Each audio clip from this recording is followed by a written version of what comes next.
خۆشەویستی خوا صلی الله عليه وسلم دەفەرمێ وكلكم مسؤول عن رعيته هەر کەسێک لە ئێوە ئەی پیاوان بەرپرسیارن لەوەی کە لە ژێر دەستانایە خوشکەکانیش بە هەمان شێوە. بەداخەوە دیاردەیەکی ناشرین لەناو ئێمەدا پەیدا بووە کە بەڕاستی بە پیاوەکان دەڵێم بەو جۆرە پیاوانە دەڵێم شەرم ناکەن خێزانەکانتان قەرزاری دوکاندارەکان و بازاڕەکانن، ئەڕۆن شت بە قەرز دێنن، لە کاتێکە جەنابەت لە ماڵەوە دانیشتوتە خەریکی مۆبایلی پاڵکەوتووی ڕاکشاوی خێزانەکەیشت ناوەکەی و ڕقەمەکەی لای دوکاندارەکان نووسراوە بڕۆ فڵان شت بکڕ و بڵۆ فڵان شت بکڕە. ئەوە ئیشی تۆ یا ئیشی خێزانتە؟ تۆ ئاید بە شت کڕینی ڕۆژانە مەسروف بکە یا خێزانت؟ ڕۆژانە چەندەها جار خێزانت دەنێری بۆ بازاڕ و بۆ مارکێتەکان، جەنابیشت دانیشتوتە لە ماڵەوە نازان چۆن بە خۆت دەڵێی پیاو ڕقەمی خێزانت بڕاتە لای خەڵک کابراوتی مەرحەبا دەکەم. ڕقەمی خێزانت ناوی خێزانت لە کتابەکانە نووسراوە لە دەفتەرەکانە نووسراوە، ئەمجا پەیوەندی پێوە ئەکرێ بە خێزانت ئەو قەرزەمان بۆ بێنەوە. باشە تێمگەیەنە بازاڕیکردن ئیشی جەنابتە یا ئیشی خێزانتە؟ ئەمە کارە ساتە. دەزانین پیاوی دزەیە، دەزانین پیاوەیە قەرزارە، بەڵام زۆر ناشینە ژن قەرزار بێ و ژن دزی بکە. ئەو کاتە پەیوەندی پێوە ئەکرێ یا بێ پارەکە بداتەوە یا ئەبێ سوکایەتی پێ بکرێ یا بێ خۆی بشارێتەوە. ژن هەیە لە بازاڕەکان لە دوکاندارەکان خۆی شارێتەوە، قەرزارە. ئیتر ئەم قەرزاریە ئەگەر پیاوەکەی بزانێ بەڕاستی بەڵگەیە لەسەرەوەی ئەم پیاوە بە کەڵکی فرسێک نایە. بەڵام جاروێشەیە ژن هەیە خۆی کەت نەکا پیاوەکەی ئاگای لێنێن. باسی ئێوانە ناکەم، بەس باسی ئەوە دەکەم جەنابەت دەزانی خێزانت قەرزاری فڵان دوکان و فڵان مارکێت و فڵان شوێنە. لەخوا بترسە پیاو بە. ئەگەر بەیانی تووشی خراپە بوو بەهۆی تۆوە کە ئەزانیت قەرزاری دوکاندارەکان و بازاڕە لۆمەی مەکە، لۆمەی خۆت بکە. چونکە یا دەبێ پارە بدا جەنابەت پارەی نادەیتێ یا بێ تەسلیمیان بێ. ئەگەر دوکاندارەکە لەخوا نەدرسێ و کەسێکی باش نەبێت. بۆیە بەداخەوە تەماشا دەکەی قسەیەکی زۆر جوان هەیە، دەڵێ ئەگەر ناتوانی نازانی ئاوی گوڵ بدەی ئەوە مەیچێنە، چونکە وشکە بێ. تۆش ناتوانی ژن بێنیت و خزمەتی بکەی، ژن بۆ دێنی بۆ ماڵی خەڵ بە قوڕەگری و بۆ کچی خەڵگاکەی بە قوڕە. کە ناتوانی گوڵێک ئاو بدەی مەیچێنە، چونکە هەر وشکە بێ. ئەمە کارەساتی زۆر گەورەیە. بڕۆسە دوکاندارەکان باش لە من تێگەن، کاسبکارەکان باش لە من تێگەن. ژن بۆ ژنەکەی من و تۆ بۆ قەرزاری خەڵکی بێ، با من و تۆ قەرزاری خەڵکی بین. ڕوتەکەمە خوشکە بەڕێسەکان ئەوانەی قەرزاری دوکاندارەکانن، قەرزاری فرۆشیارەکانن. قەرزاری دوکاندارە، قەرزاری بازاڕە، قەرزاری ئەوەی کە لە کۆڵانەکان ئەشتە فڕۆشی هەمووی ژن قەرزارێتی. بۆ من دەڵێم خوشکە بەڕێزەکەم حەیای خۆت، شەرم و حەیات، شەخسیەتی تۆ زۆر زۆر لەوە ئەبێ گرانتر و قورستر بێ خەڵکی داوای پارەت لێ بکە. بۆی ئاگاداری خۆت بە. خوشکی بەڕێزم کار دەڕۆیتە بازاڕەوە، ئەم خاڵە زۆر گرنگە. دەڕۆیتە بازاڕەوە حەیا و شەرمەکەت لەوە گرنگترە لە پیاوێک دوکاندارێک بپاڕێیتەوە 500 دینار 1000 دینار بۆ بشکێنێ. کاکە ئەوە بای چەندێکە؟ بای ئەوەندەیە، کەمتر نابێ؟ نە تەواو بیبڕەوە. ڕجاو تکا مەکە لی مەپاڕێرەوە، با قەرزاری نەبی. چونکە دوکاندارەیە چاک و بەڕێز و بە حەیا و بە شەرمە، بەڵام دوکانداری شەیە وەکو مار وایە، وەکو ماری کوبرا وایە. لەوانەیە 2 جار پارەت بۆ بشکێنێ، جاری سێم داوای شتێک لێ بکە. بۆیە حەیا و شەرمەکەی خۆت زۆر گەورەترە. وەڵڵاهی ئافرەت بە شەرم و بە حەیاوە جوانە. پێویست ناکە ڕجاو تکا لە دوکاندارێ بکەی بۆ 1000 نا بۆ 2000، هیچ پێویست ناکە. چەندێکە پارەکەی بەرێو تەواو، بە قەرز شت مەکڕە. برای بەڕێزم با خێزانەکەت فێری ئەوە نەبێ من خێزانی خۆم بایی 250 بە قەرز بکڕێ لێ قبوڵ ناکەم ئەگە پیا بوێ پارەکەی بدەمێ بۆچی قەرزاری خەڵکی بێ ئەمە شتێکە عادەتێکە هەیە فێر بۆ فێر سەری دوکاندارە ئێشێنێ عەزیەتی ئەدا شەخسیەت و حەیای خۆی دا ئەبەزێنێ بۆ 1000 دینار بۆ 5000 پێویست ناکە خوشکەکەم تۆ بەڕێز بە حەیاوە جوانی بە شەرمەوە جوانی بە شەخسیەتەوە جوانی بۆ هیچ کاتێ بۆ پارەتە نەزور مەکە و خۆت ناشرین مەکە لای هیچ کەسێک پیاوە بەڕێزەکان ئێوەش پیاوە ئافرەتەکانتان وا لێ مەکەن کە بەڕاستی ئەو کارەساتیان بەسەرا بێ قەرزار بن ڕەقەمی خۆیان لای خەڵکی دابنێن هەیە بە ئەنقەس دایانێ ئافرەتەیە بە ئەنقەس ئەچێ شتەکڕێ بە قەرز پارێشی پێیە بەس بۆی ڕەقەمەکەی لای فڵان کەس جێبێ لە حەزەکە بەشک و پەیوەندی پێوە بکات ئەم جۆرە ئافرەتەیش هەیە هەیشە پیاوەکەی نێرەکە لە ماڵ و پارەی ناداتێ ئیتر ئەو کاتە ناچارە بێ ئەو ئافرەتە تووشی کێشە و بەدڕەوشتی دەبێ زۆر جار دەڵێ پارەم پێ نییە چیم لێکەی فەرموو بەخوا پارەم پێ نییە پیاوەکەشم پارەم ناداتی ئەمە کارەساتە بەڕاستی کەواتە ئاگادار بە پێغەمبەری خوا فەرمیە صلی الله عليه وسلم الحياء من الإيمان والإيمان في الجنة حیا لە ئیمانەوە ئیمانیش لە بەهەشتایە تۆ بە حەیاوە جوانی خوشکە بەڕێزەکە بۆیە لە هیچ کەسێک مەپاڕێرەوە پارەت بۆ بشکێنێ قەرز لە هیچ کەسێک مەکە شتێک لە توانەتدا نییە مەیکڕە پیاوەکەشت پارەت پێ نادا ئەوە پێویستە دانیشتنی لەگەڵ خزم و کەسوکار و خانەوادەی هەردوو لا بکرێ و ئەو کێشەی چارەسەر کرێ ناکرێ من ئافرەتێک بم لەگەڵ پیاوی خۆما بژیم و چاوم لە دەستی خەڵکەوە بێ ئەو خوشکە وازی لە باوک و برا و کەسوکار و هەموو کەسێ ناوتۆ بەلای جەنابشت پارەکە هەڵەگری و هەر ئەیشاریتەوە ئاخر کارەسات ڕۆدا بە خێزانت بڵێ لە بازاڕە مەعمەلە نەکا بۆ شێوەیە شتەکە بکڕە تەواو کاکە کەمترە بێ نابێ تاو نابێ پارەکەی بەرێ تاو ئەبێ ئاوا شەخسیەتی خۆت پارێزی خوشکە بەڕێزەکە شەخسیەتی خۆت بپارێزە سەری دوکانداریش مەئێشێنە ئەو قسەش 100% درۆیە لە دینی خوادا شتیوان نییە ئەڵێ ئەوە مەعمەلەکەتە عارەقەکەی وەڵڵاهی لە دینی خوادا شتیوان نییە شتیوانی لە دینی خوا قەت ئیسلام نەیوتۆ سەری خەڵکی بێئێشێنە ئیسلام قەت نەیفەرمووە خۆت زەلیل کە هەتا عارەقەکەی بۆ دینارێ بۆ 1000 دینار حاشا ئیسلام شتیوایەتیان نییە ئیسلام فێرمانی کردووە شەخسیەتی خۆمان بپارێزن ئەوە ئیسلام ڕاستەقینەکەیە پێغەمبەری خوا صلی الله عليه وسلم لە حەدیثێکی صحیح مسلمدا دەفەرمێ بەسە بۆ خراپی و تاوانباری ئینسان بەسە بۆی کە بڵێن فڵان پیا و تاوانبارە خراپەکارە لە کاتێکە ئەوەی کە هەیەی لە خێزانەکەی و لە مناڵەکانی دەگرێتەوە هەر دەڵێ نیمە ئەی خوا بە درۆت نەخاتەوە ئەی خوا ئەو ماڵت ئاگر تێبەردا بیسووتێنێ کە خێزانەکەت احتیاجی خەڵکە و دەسە خەڵپانەکاتەوە خوا ئەو ماڵە بسووتێنێ و لە ناوی بەرێ کە خێزانەکەت و مناڵەکەت چاوێنە دەستی خەڵکە بێ 1000 نا 5000 داتێ ئاگاداری خۆت بە ماڵی ئەو بەکەڵ چی دێ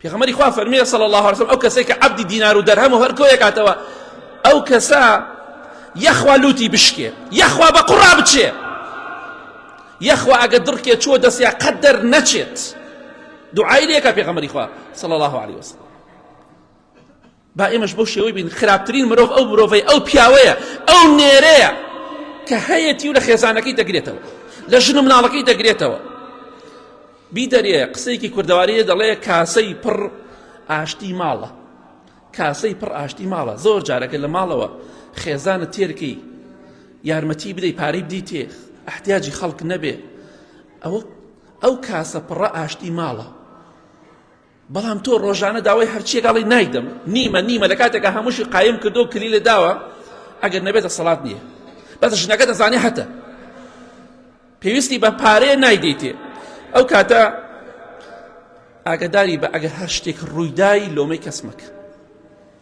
برای بەڕێزم باسم کردو جاری تریش الحەمدوللا موچەیەکت هەیە یاخود کەسابەتێکی ڕۆژانەت هەیە ڕۆژانە هەفتانە مانگانە لەوەی کە خوا پێتی بەخشیوە لە موچەکە یاخود لەو پارەی کە ڕۆژانە ئیش دەکەی خێزانت بەشێ پارەی بەرێ پێی خۆشە ئەمڕۆ 50,000 دەستکەوتووە خۆ کەم ناکەی بڵێ بە خێزان بڵێ ئەو 10,000 بۆ خۆت قەینا مەسروفیەکەی پێی خۆشە با پارەیەکی هەبێ با دەستە خەڵپان نەکاتەوە بە ئاوا نەکا بۆ پارەی خەڵک، بۆ ئاوا بێ هەر کەسێ پارەی داپێی بکێشێ بەندەسیە بڵێ پارەی تۆم نابێ. خوشکەکەت کچەکەت بێوەژنە و ئەحتیاجە یارمەتی بدە با دەستە خەڵکان نەکاتەوە، ئەو باشترە بۆ تۆ. بە ئەحتیاجی خەڵک نەبێ، خەڵکی خراپەڵێ نەک خەڵکی باش. کەواتە ئاگاداری خۆمان بین. نازانم پیاوەتی ئەو کەسانە لەکوایە ڕۆژانە خێزانەکانیان پەیوەندیان پێوەکری داوای پارەیان لێکرێ قەرز. کاکەم دانیشتووە خێزانەکەی قەرزاری دوکاندارەکانە. باشە بۆ ڕقەمی خێزانت ئەمە دڵپیسی نییە. چی پێویستەکە مەسروفی بازاڕی ماڵ تۆ بیکە یا خێزانت بیکە؟ کامیان ئەبێ خۆی ڕوون و ئاشکرا ئیشی پیاوەوە. جاریواشەیە لەگەڵ خێزان تا ڕۆی بۆ شت کڕینەوە جیاوازە، بەڵام ناکرێ خێزانت هەم ڕۆژە خەری بازاڕی بێ. تۆ جەنابەت دانیشتوتە لە ماڵەوە هیچ ناکەی خەریک مۆبایلی.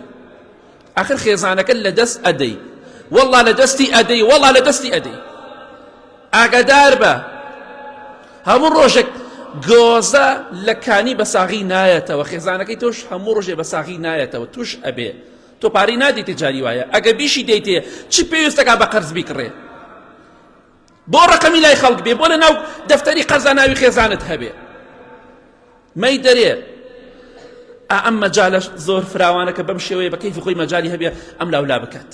خۆت بڕۆ شتەکە بکڕە، سیارە پێ بە سیارەکە بڕۆ، بە پێ دەڕۆی بە پێ بڕۆ، لەگەڵ خێزانتا بڕۆ بە یەکۆ بیکڕن. بە قەرز مەیکڕە، قەرزیشت کرد با ناوی جەنابەت تۆمارکرێ نەک خێزانت. ئەبێ پیاوەتی شەخسیەت ئاوە پارێزی. تکاتان لێکم با ژنەکانتان قەرزاری خەڵک نەبێ، با سوکایەتی پێ نەکرێ، با بەبێەوەی تۆ ئاگات دەبێ. چەندەها ئافرەتەیە ئێستا دوکاندارەکان جوێنی پێدەن و سوکایەتی پێکەن و تۆ ئاگات لی نییە، نازانی حاڵی خێزانت چۆنە، جاروای خۆی کوژێ، جاروای تەسلیمی فەسادی ئەبێ. کەواتە با لە خوا بترسین، پیاو بین پیاو، چونکە لە قیامەتە بەرپرسیارینەوە. یا ڕەبی خوا لە گوناحەکانمان خۆش بی، لە گوناهی دایک و باوک و مردوەکانمان خۆش بی. یا ڕەبی خوای ئاخرمان بەخێر بگێڕی. ئامین ئامین ئامین.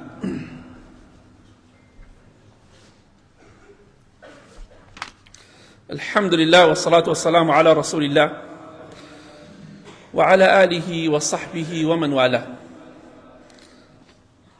باشا دووبارە دەڵێم شەرم ناکەن برا بە ڕێزەکان، خێزانەکانتان هەموو ڕۆژێ دەنێرن بە مارکێت و بازاڕەکان.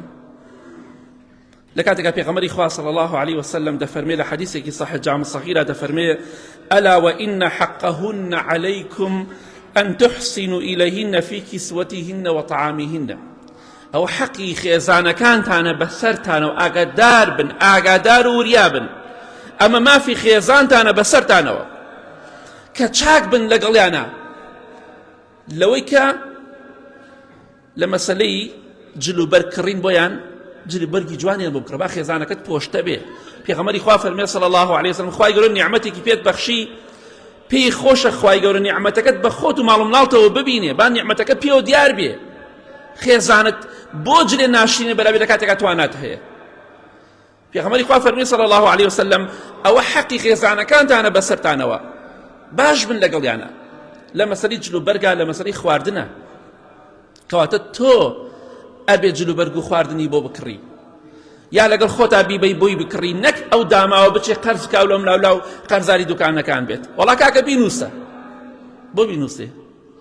ئەی تۆ پارەتی بۆ خێزانت شت بە قەرز بکڕێ. پرسیار لە ئاپیاوێک کرا، بەڵام پیاوێکی پیاوانە، بتیان باشە فڵان کەس تۆ بۆ ئەوەندە بە قسەکانی خێزانت تەطبیقەکەی، واتە بۆ ئەوەندە خزمەتی خێزانت ئەەکەی، بۆ ئەوەی خێزانت داوای دەکات بۆی دەکڕی، خێزانت داوای مەکسێکی لێت کرد، ئەگەر تواناتە بدوانی بۆ پرسیانی بۆ بکڕە، توانات هەیە جاجارێ قماشێکی بە دیاری بەرەوە بۆ ماڵ بۆی، پێی خۆشە، خۆشەویستی زیاترە بێ، جاجار پارەی بەرێ، با پێویستی بە پارەی خەڵک نەبێ. تکاتان لێکم با پێویستی بە پارەی خەڵک نەبێ. آخر هەر دەمری بەخوا میراتەکەت بەجێ دەهێڵی، خێزانت و مناڵەکانە بیخۆنەوە، باشترە بیانی بکوزاوە بیخۆ حسابیشو بۆ نەکەن، دوعای خێریشو بۆ نەکەن. وتیان باشە فڵان کەس بۆچی داواکاری خێزانەکەت جێبەجێکی حەزی لە چییە بۆی ئەکڕی؟ لێ ترسی؟ تەمە لای عەشایر بەڵێ ئەڵە فڵان کەس لە ژنەکەی ترسی. نەوەڵا ئەمە ترس نییە، ترس شتێکە و ڕێز و حورمەتی شتێکی ترە. وتیان لە خێزانتە ترسی، وا شتەکانی جێبەجێ دەکەیت و شتەکانی داواکارەکانی جێبەجێ دەکەی، ئەوەی لە توانادا هەیە بۆی جێبەجێ دەکەی وتی ناوەڵا لێ ناترسم بەڵام وتی لەلایەنی پیاوێکەوە کە باوکێتی لەلایەنی باوکیەوە ڕادەستی پیاوێک کراوە کە منم لەلایەنی باوکیەوە پێشکەشی پیاوێک کراوە ئەبێ پیاو بم لەگەڵیدا چۆنە سەرجەییدا لەگەڵیا پیاوم ئەبێ لە مەسروف و لە هەموو شتێکجا پیاو بم لەگەڵێ بەڵێ لەلایەنی باوکی و ڕادەستی پیاوێک کراوە کەواتە ئەبێ پیاو بم لەگەڵیدا پیاو ئەو پیاوەیە خێزانی زەلیلی دەبەردەستی خەڵکی نەکات قەرزاری خەڵکی نەکات کەواتە پیاوی بەغیرەت ڕێگە بەوە نادە خێزانەکەی قەرزاری خەڵک بێ و احتیاجی خەڵک بێ چەند نێتوانات هەیە دەبێ یارمەتی دەرت بێ برای بەڕێزم تکاتان لێکم ئەمە هۆکارێکی فەسادیە کە ئافرەتان خراپ بوونە پیاوەکانیان حسابیان بۆ ناکەن پەنا بەخوا بەدڕەوشتی دەکەن خراپەکاری دەکەن بۆیە لە کۆتاییدا دەڵێم خوشکی بەڕێزم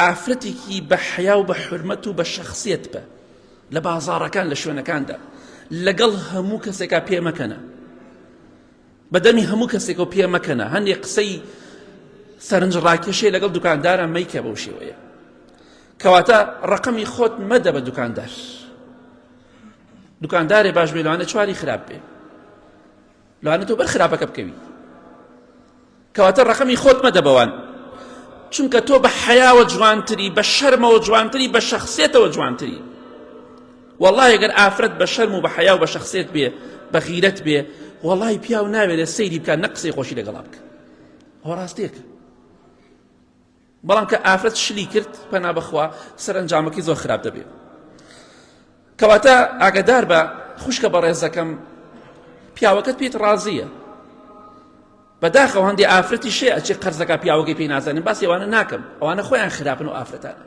بەڵام باسی ئەوە دەکەم بە ئاشکرا دەڵێ بڕۆ بۆ بازاڕ بڕۆ بۆ مارکێت بڕۆ بۆ فڵان شوێن بە قەرز شت بێنە باسی ئەو پیاوانە دەکەم من خوشکە بەڕێزەکەم پیاوەکەت پێت ڕازیە ئەم هەموو تەجمیل و جوانکاریە چێ دەیکی چی پێویستەکە ئەمانە بکەی بۆ خۆت قەرزارەکەی پیاوەکەت لێت ڕازیە بۆ لە ژێرە خەریکی ئیشی خراپی بەدزێتی ئەڕواتە ئەم دوکانەکە و ئەم ساڵۆنەکە و ئەم شوێنەکە و شوێنەکە جوانکاری دەکات لە کاتێکە پیاوەکەی پێی ڕازی چی پێویستە بەم شێوەیە دەکات من ناڵم هیچ مەکە بەڵام هەندێک جوانکاریە حرام هەندێکی حەڵاڵە بەڵام پێویست ناکە خۆت قەرزارکەی یا پیاوەکەت قەرزارکەی لە کاتێکە لە توانایدا نییە چونکە ئەگەر بەیانیت نەتوانی پارەکە بدەیتەوە ئەی چی دەکەی پیاوەکەت ناداتێ یا بێ خۆت بکوژی یا بێ هەموو سوکایەت و جوێندانێ قبول بکەی یا بێ خۆت بشاریتەوە چەندەها دوکاندارێڵێ کابران بینێ خۆی شارێتەوە پیاوە یا ئافرەتە ڕاکە لە ترسا بۆی کابرا داوای پارەی دێنەکە یعنی بۆ پارە خۆ داوا زەلیلەکەی خەڵکی وای بگاتە حەدێکەوە ئافرەتەکەی تۆ خێزانەکەی تۆ لە بازاڕە خۆی بشارێتەوە ڕاکە نەوێرێ ڕقەمی خەڵکی هەڵگرێت چونکە قەرزارێتی بەڕاستی ئەمە کارەساتە چونکە سەرنجامەکەی زۆر خراپ دەبێت ئێمە کە بیستمانە پیاو قەرزارە بێ نەک ژن کە ژن قەرزار بوو کارەسات ڕوئەدا کەواتە من لە کۆتاییدا دەڵێم ئاگادار بە خوشکی بەڕێزم ئەو شتانە مەکە بەبێ ئیزنی پیاوەکەت با پیاوەکەت ئاگادار بێتۆ قەرزاری با پیاوەکەت ئاگادار بێتۆ قەرزاری بۆی نێڵێ قەرزار بی بۆی نێڵێشت بە قەرز بکڕی ئەکرێ خێزانت بچێتە بازاڕ پێویستی بە 100,000 تۆ 10,000 دەیتی ئاخر فەسادە بێ فەسادە بێ خراپە بێ ئەڕاتە عیادە وەڵای ئافرەتی وایە چۆتە عیادە نەک بۆ نەخۆشخانە بۆ عیادە چووە پیاوەکەی هاو 5,000 ئەخر کاکە وەرەقەی 15,000 بە چۆ 5,000 چۆن بچم بۆ عیادە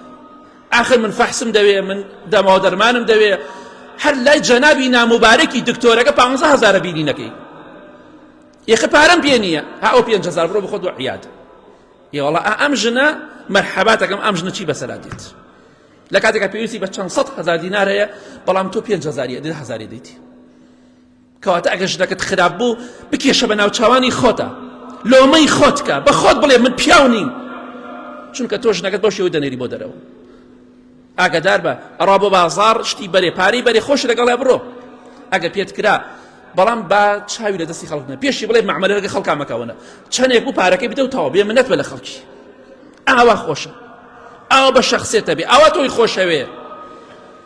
اللهم اغفر للمؤمنين والمؤمنات والمسلمين والمسلمات الأحياء من والأموات من أهل السنة والجمعة والجماعات. يا ربي خويا الشفاء نخوش كان ما بدي بتايبتي أواني داوي دعاء خير عن كدو. يا ربي خويا هيمني وآرامي ولات من بباريس خويا جان حياة وحرمة وشرف وناموس من بباريس يا رب العالمين. خويا جان أو أفرتاني خراب هداية كان بدي يا رب العالمين. خويا جان باراني برحمة من بباريني يا ربي خويا باراني برحمة من بباريني يا ربي خويا آخر من بخير بجري روجه شوي كادي بماملين خود لما راضي بي. آمين آمين آمين. وصلى الله على محمد وآله وصحبه أجمعين.